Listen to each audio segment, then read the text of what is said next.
Muito bem, pessoal, bem-vindos à nossa série aqui de introdução ao Java. No vídeo de hoje falaremos sobre os tipos de variáveis.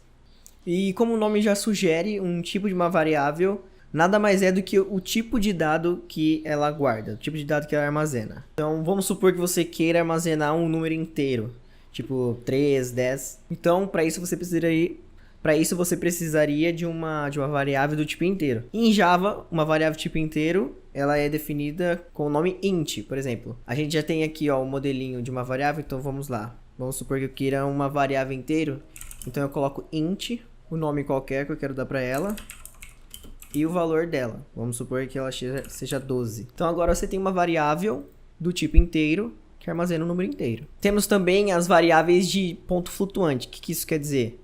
São números que são com vírgula, que tem casas decimais. Tem dois tipos de variáveis que dá para você guardar números com vírgula. Tem a float e a double. Então vamos supor aqui que eu queira colocar um número qualquer aqui na float.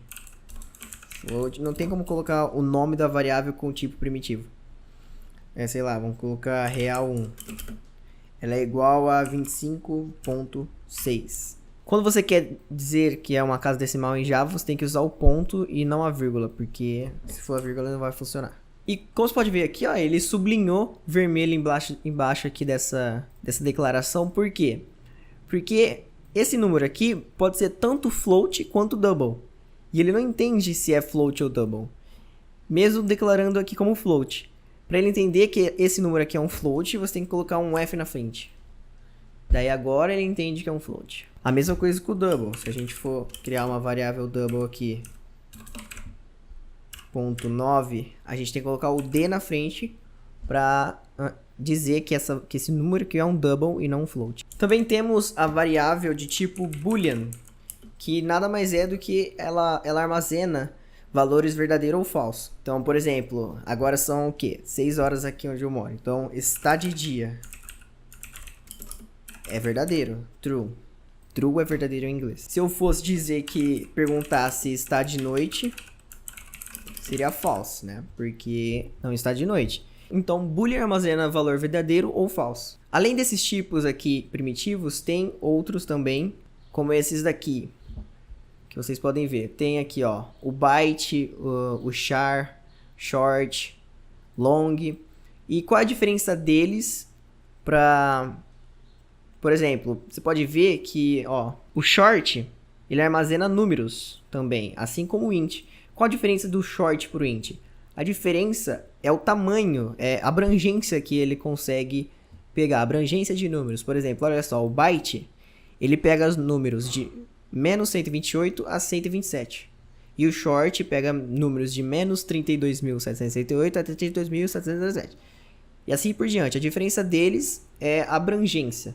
Um outro tipo de variável que utilizamos bastante também é a string, né? A string, ela serve para guardar textos.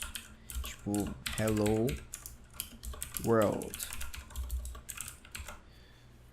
Ponto e vírgula. Em Java, uma string não é considerada um tipo primitivo.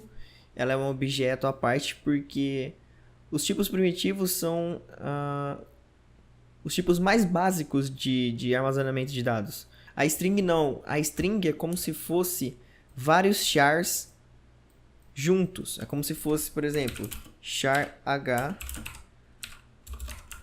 assim, char e assim por diante. Por isso que ela não é considerada um tipo primitivo. Ela é um objeto, é como se fosse uma lista de vários caracteres. Então, para finalizar aqui, como você percebeu, um char eu defini com aspas simples. Quando você vai definir uma string, você define com aspas duplas, e um char você define com aspas simples. Para o episódio de hoje é isso. No episódio seguinte a gente vai falar sobre operadores aritméticos. Então te vejo lá.